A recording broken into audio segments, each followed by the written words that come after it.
So here's some final notes on the Drake PTO assembly for the R4C.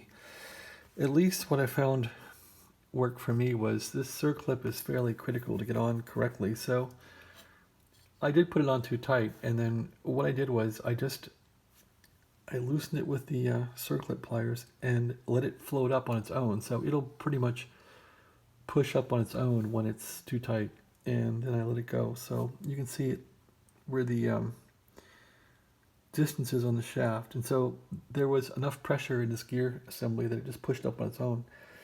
And then I rotated it, found that it worked reasonably.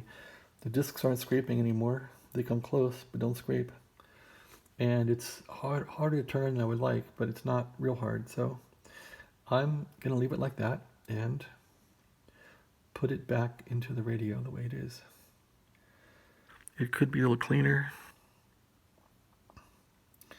but it's working better than it did when I got the radio. It would barely turn.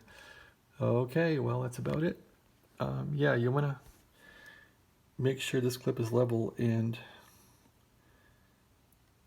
put the pliers on here gently and then see if this thing kind of floats up on its own. And that's where you leave it. So that's what worked for me. Thanks for watching. Have a great day.